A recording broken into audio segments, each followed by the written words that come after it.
No dia 4 de maio, Netuno e Vênus formam a quadratura crescente, iniciando o desenvolvimento deste ciclo. E aí, será que desenvolveremos as ilusões ou aprendemos a lidar com as miragens, as confusões nos relacionamentos e finanças? Eu sou Cláudio Costa, astrólogo, vamos conversar e entender um pouco mais desse movimento hoje. Lembrando que na descrição tem os minutos de cada capítulo facilitando a navegação. Compartilhe esse vídeo com amigos e pessoas que possam se interessar. O canal é independente, quanto mais gente tiver acesso, melhor. E se você não assistiu o vídeo do dia 15/2, da conjunção entre Netuno e Vênus, quando começou esse novo ciclo, para entender as energias que estão ali em atuação, dá uma assistida porque é importante para seguir a partir de agora. Então, como eu falei, né, é um momento de crescimento das energias entre Netuno e Vênus.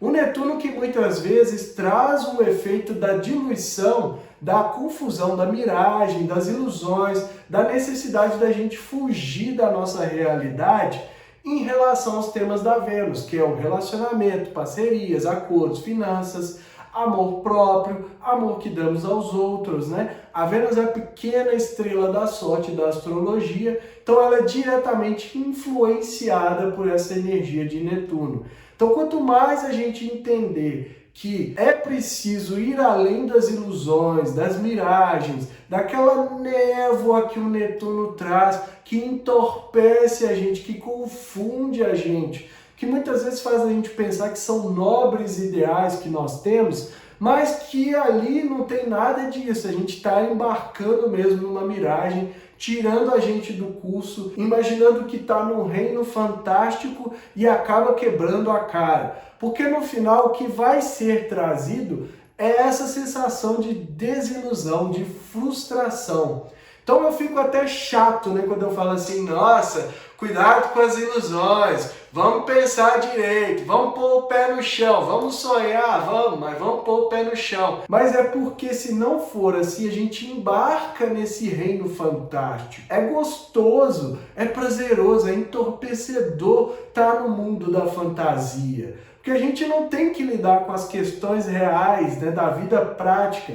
A gente está achando que está tudo sendo cuidado, os elfos, os anjos ali, as criaturas fantásticas estão fazendo tudo para a gente. Só que quando vai fazer o cheque de realidade, a gente vê que não estava acontecendo nada e quebra a cara. Aí eu recomendo sempre o quê? Se você é uma pessoa que não tem problema com frustração, que fatura muito bem as frustrações, que sacode a poeira e segue em frente com facilidade, então você é uma pessoa que pode embarcar nesse reino sem problemas. Porque quando você chegar lá na frente e ver, eu viajei, né? Eu estava delirando, eu estava num outro mundo, isso não vai te causar tanto impacto quanto aquela pessoa que na frustração ela se sente a pior pessoa do mundo, não consegue nem sair da cama, não consegue fazer mais nada, não tem mais motivação. Então é nesse sentido que a gente precisa pensar, porque todos nós, sem exceção, temos ilusões, temos miragens. Isso é do ser humano, faz parte, né? A gente cria mundos fantásticos. É só olhar na ficção o tanto de história que é escrita, né? O tanto de série, né? O tanto de filme. Tudo isso é imaginativo, é ficcional, é o reino fantástico de Netuno. Só que tem um grande porém. Muitas vezes o cérebro ele tem dificuldade de distinguir o que é real e o que é imaginação. Então é aí que a gente se perde muitas vezes. Só que se a frustração não te incomoda, tudo bem, você vai conseguir ir para esse mundo, aproveitar todas as dádivas de sensibilidade, de criatividade, de tudo que tem ali de fantástico, e quando você voltar para o seu eixo, que pode acontecer com rapidez ou levar o tempo que for necessário, você volta com aquela bagagem e usa ela favoravelmente. A frustração, a desilusão, aquela sensação de leite azedo, que a gente faz, que chato, não foi do jeito que eu queria, ai meu Deus, o que eu vou fazer agora? Isso não te atrapalha e você segue normalmente o caminho. Agora, se você está do outro lado, se as frustrações são muito dolorosas, o que acontece com muita frequência, é importante pensar como que foi trabalhado, né, esse período desde o dia 15 de fevereiro até agora, quando começa a desenvolver as energias e começa a ficar mais claro, porque se a gente lidou positivamente, se o que a gente plantou foi positivo, então quando chegar o auge, lá no dia 3 de novembro, a gente vai colher resultados positivos. Só que para isso é preciso aprender a lidar com essa característica ilusória do Netuno que vem dele mesmo, né? Como eu falei, a gente tem isso, mas essa energia do Netuno é uma energia ilusória. Como eu já falei em outros vídeos, ele queria o domínio dos mares e da terra, né? Só que numa ilusão ali de prepotência que ele daria conta de tudo. E quando ele viu que não era possível administrar os dois, ele chamou o irmão Júpiter e deu o reino da terra para ele, ficou só com os mares. Ou seja, aquilo que era concreto, que era denso, que era do elemento terra, né? Que era o mundo da matéria, ele não queria. Ele quis ficar com o mundo mais maleável, mais encantador, né? Mundo mágico das águas. Assim é a natureza de Netuno. Então é por isso que eu falo sempre desses aspectos. Fica repetitivo, mas é porque tem um motivo. Para a gente considerar essa energia, vamos ver como que ela vai ser formada, né? O aspecto exato vai acontecer no dia 4 de maio, mas isso começa antes, né? A Vênus é um planeta que tem muita luz, tem muito brilho, então a órbita que a gente considera para ela geralmente é maior. E aqui eu estou dando uma órbita de cerca de 3 graus. Ou seja, lá no dia 1º de maio já começa a formar o aspecto de quadratura entre Netuno e Vênus. Então ali já começa a vir à tona as coisas, né? O incômodo, a gente já vai começar a perceber. Se criou fantasia demais nos relacionamentos, já dá para notar, né? Ou isso já vai vir para a gente de uma outra forma, que é uma tensão, é um aspecto que tira a gente do lugar. Então a gente precisa fazer esse trabalho de analisar a quadratura exata no dia 4 de maio e ali estou considerando para terminar no dia 7 de maio, que a Vênus inclusive vai ter mudado de signo, ingressando em Câncer. Então a gente tem do dia 1º ao dia 7 aí para trabalhar também muita coisa, né? Porque tem a lua cheia e o eclipse em andamento. No dia 1º, a retrogradação de Plutão é um momento de muita intensidade energética do ponto de vista astrológico que requer preparação e principalmente consciência para a gente lidar com tudo isso. Mas aí esses 6 dias para trabalhar a quadratura entre Netuno e Vênus. Então vamos dar uma olhada na mandala para ver o que mais a gente precisa considerar para essa quadratura. Então vamos à mandala do momento em que Netuno e Vênus formam aspecto de quadratura, né, continuando o desenvolvimento do ciclo daquilo que foi iniciado no dia 15 de fevereiro. A gente tem aqui o Netuno a 26 graus de Peixes e a Vênus a 26 graus de Gêmeos, né? Então essas duas forças a gente já sabe, né? Já falei bastante, a Vênus sob a influência de Netuno tem que lidar com as questões das fantasias, das miragens, das ilusões, das confusões que podem aí atrapalhar os desenvolvimentos. Além disso, né, o Netuno que tem toda essa característica de criar ilusões, fantasias, mas que também traz a sensibilidade, traz a intuição, traz uma capacidade de transcender, né, uma outra leitura seria isso, uma tensão que tira a gente da zona de conforto, né, que obriga a gente a fazer algo, porque é uma quadratura, e a gente pode transcender os limites dos temas de Vênus, então dos relacionamentos em geral, a gente pode ir além, né? Entender as relações como algo além, algo maior, como algo que não necessariamente é só aquele jogo de interesse, porque aqui a gente está falando de uma Vênus em Gêmeos, então é preciso pensar que os relacionamentos, tudo isso que a gente faz enquanto seres humanos é se relacionar. A capacidade que a gente tem de entender isso não só como uma relação entre nós, seres humanos, mas também com o universo em si, né? Com o todo. Porque a gente está falando de Netuno, então envolve também a espiritualidade, essa capacidade da gente olhar para além do mundo material. Se não bastasse o Netuno com todo esse, com toda essa energia que eu estou falando aqui, uma vez que a gente lida com a névoa que ele traz, a confusão, o entorpecimento, um outro ponto que é preciso lembrar é que tudo aquilo que estava em desenvolvimento também pode ser diluído por esse Netuno, que é um dos efeitos do trânsito, né?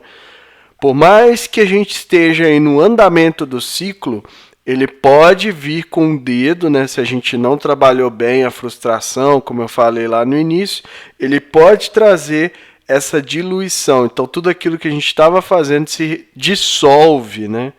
Açúcar na água, né? Se dissolve, vai embora e a gente nem se dá conta. Então, é por isso que tem que ter todo um cuidado aí com as ilusões. E se não bastasse o Netuno, a gente tem um sextil muito forte, né? Um aspecto muito forte com o próprio Júpiter, que também é corregente de peixes, né? Então, o Júpiter a 27 graus de Áries está aqui, né, caminhando no finzinho, fazendo esse sexto. Então, todo o potencial de expansão, né? A Vênus, a pequena estrela da sorte, o Júpiter, a grande estrela, os dois juntos, né? Por mais que não seja uma energia como uma quadratura e tal, mas o sexto é muito forte. O sexto é um aspecto de 60 graus, então ele tem muito mais força do que um trígono, que o pessoal gosta mais dos trígonos, mas os sextos são mais fortes. E aqui o potencial de crescimento, de expansão, de tudo aquilo que vinha sendo desenvolvido no ciclo entre a Vênus e Netuno. Os relacionamentos em geral e as finanças, se a gente soube trabalhar até aqui, ou se a gente aprendeu para continuar a partir de agora, vai estar favorecido por essa energia também do Júpiter. Qual é o cuidado que a gente precisa ter, né? Porque o Netuno está a 26 graus de peixes e o Marte está caminhando aqui para um trígono com o Netuno, um trígono exato, já em aproximação, ó, cerca de 5 graus de diferença é muito pouco. E Netuno e Marte, aquela história complicada, né? Marte assassinou o filho de Netuno, Netuno jurou vingança, aquela coisa toda. E por mais que seja um trígono, essas energias tendem a impulsionar, né, a jogar a Vênus para ação, por mais que não seja um aspecto direto, não haja um aspecto direto entre Vênus e Marte, há com o Netuno, que por sua vez há com a Vênus, né? Então ele impulsiona para a ação, e essa ação muitas vezes pode ser nublada, o que causa ali uma confusão nos resultados. A gente já tinha falado da diluição e ainda traz esse aspecto do impulso para ação muito forte. É um trígono, a gente precisa ter uma energia fluente, né? Então a gente precisa ter atitude, né? Movimentar e tal, principalmente que o Marte ainda está em Câncer, mas mesmo assim ele pode trazer também a questão da agressividade, da violência que o Netuno e Marte têm sempre que se encontram em qualquer tipo de aspecto. Então a gente precisa prestar atenção nisso também, zelar pelos temas da Vênus, não só nas miragens, mas nesse impulso todo para a ação que o Marte traz. E também que a gente está vendo aqui que a Vênus faz um trígono com a Lua, um aspecto fluente, mas uma Lua que acabou de ingressar em Escorpião um dia antes da Lua cheia e do eclipse lunar. Então, muita força nessa Lua, né? A Lua, como eu falei já em outras mandalas, ela entrando em Escorpião, a coisa ia começar a ferver ali, entrar em ebulição. E aí, se a gente não tomar o cuidado, ela vai fazer exatamente esse trabalho de causar oscilações de humor, né? Então a gente tem que estar prestando atenção em como que a gente está se sentindo para não impactar nos temas da Vênus, o que acaba ativando essas oscilações e todos esses aspectos com Marte e Júpiter aqui. Então se pode, dentro dos relacionamentos, expandir algo que o emocional ali atrapalhe, é preciso prestar atenção também no movimento da Lua. O ascendente caindo a 21 graus de Virgem, então pede atenção ao detalhe, a capacidade da gente analisar, incorporar também essa energia crítica, mas no sentido de ver aquilo que não está funcionando e daquilo que pode melhorar. A energia de Virgem se torna crítica inútil quando ela não é utilizada corretamente, e a energia é para consertar aquilo que não está funcionando ou aprimorar aquilo que não está indo tão bem. Por isso a atenção ao detalhe, né? Por isso a atenção às coisas que acontecem e não estão fluindo legal. Então muitas vezes se sai como crítica, mas é porque essa energia precisa ser usada para consertar e incorporar isso nos empreendimentos, né? Então, aquilo que está sendo desenvolvido em relação a Vênus precisa de um pouco dessa energia de Virgem para funcionar. E aí a gente pode aplicar até mesmo nas questões que eu falei de miragens, ilusões e confusões. Se isso não está ajudando, traz essa energia, incorpora essa energia de Virgem de uma forma mais analítica, né, para fazer ali muitas vezes os checklists, ordenar, né, colocar a organização na coisa para tentar clarear um pouco mais, né, essa nebulosidade do Netuno. E o meio do céu, né, a bússola desse período, o destino caindo a 23 graus de Gêmeos e com a Vênus lá em cima, né? Então, tudo que a gente fizer na vida pública em relação a esses temas que a gente está falando tem um brilho a mais da Vênus, mas esse brilho pode ser ofuscado pelo Netuno. Tem o potencial de expansão, então aquilo que a gente mostrar publicamente, de acordo com o que o signo de Gêmeos pede, o dinamismo, né, a capacidade de trocas, de interconexões, ainda precisa ser considerado a quadratura com o Netuno.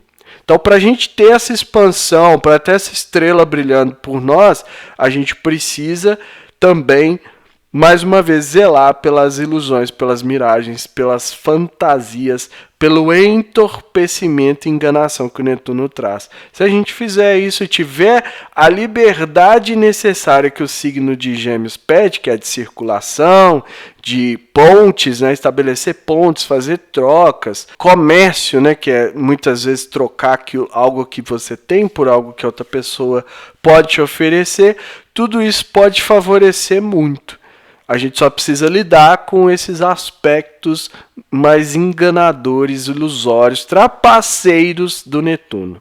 Então é isso tudo que eu vejo nessa mandala, né? Espero que seja aí útil para vocês continuarem o desenvolvimento do período e lembrando que o auge vem no dia 3 de novembro desse ano. Então a gente tem até lá para continuar trabalhando com essas energias. Então, como vocês viram na mandala, a Lua está no meio também, né? Então, todo esse papo que eu estou fazendo desde a Lua Nova sobre emocional é importante também para considerar os temas da Vênus sobre a influência de Netuno. Então, o emocional, né, como vai ter acabado de ingressar Escorpião, que eu falei que era um momento ali que podia trazer mais intensidade, né, aquilo que já estava em ebulição vir à tona, vejam os vídeos da lua cheia e do eclipse para entender do que eu estou falando aqui. Se não prestar atenção, essa oscilação emocional, mudança de humor, essa confusão no campo emocional vai afetar o tema da Vênus, os relacionamentos em geral. Quando eu falo relação, não é só relacionamento amoroso, né, são todos os relacionamentos e as finanças. Então, por isso a gente precisa prestar muita atenção no que está sentindo esses dias todos da vazão, porque essas oscilações tendem a causar ali confusões, além das próprias confusões que o Netuno está lançando sobre a Vênus. E também com o Marte, né? O Marte aproximando para formar um trígono. Aí muita gente vai falar assim, ai Cláudio, mas trígono é bom, é positivo, a linha é azul. E eu vou falar, não é bem assim. O trígono é uma energia fluente, ela não traz tanto incômodo, né, da quadratura e da oposição, e nem é tão forte ainda como um sextil, né, que está ali mais próximo e causa uma energia maior, uma movimentação maior. Por isso há uma armadilha que pouca gente fala, porque com isso você pode se acomodar, Ah, então hoje tá ali um trígonozinho, né? No meu relacionamento emocional tá tranquilo, eu não preciso prestar atenção. E de repente a coisa te pega de surpresa porque você não tomou iniciativa e não trabalhou de acordo com a fluência ali que precisava. O trígono acontece, a energia passa, né, de certa forma despercebida, mas traz o efeito, a manifestação negativa, lembrando sempre, se não fez todo o trabalho de manutenção emocional. Então, a partir de agora, se a gente lidou bem com as ilusões, com as miragens, as confusões de Netuno, nos temas da Vênus, a gente começa a ter acesso à sensibilidade, à criatividade, à imaginação, coisas que podem ser desenvolvidas a partir de agora e beneficiar o campo financeiro, o campo amoroso, o campo dos relacionamentos, das parcerias, né? Ter uma intuição legal nesse sentido, uma imaginação, uma sensibilidade a mais, transcender as dificuldades desses mesmos temas. Só que para isso a gente precisa ancorar na realidade, né? Ter o pezinho ali no chão para não se perder na fantasia, no reino mágico, no mundo fantástico aí de Netuno. A mensagem é essa, eu fico por aqui. Se inscreva no canal, deixa aí o seu like, ativa o sininho para receber notificação sempre que eu postar um vídeo novo. Na descrição tem o link das redes sociais, do canal do Telegram e grupo do WhatsApp, onde eu posto diariamente o movimento dos astros. Esse mesmo conteúdo está sendo postado na seção comunidades aqui do YouTube, para ter tudo num lugar só. Para quem quiser saber como vai receber essa quadratura no mapa natal, pode me chamar, marcar sua consulta para a gente entender melhor e que estejamos todos sintonizados com a força maior, regente do universo, e que ela zele por nós sempre.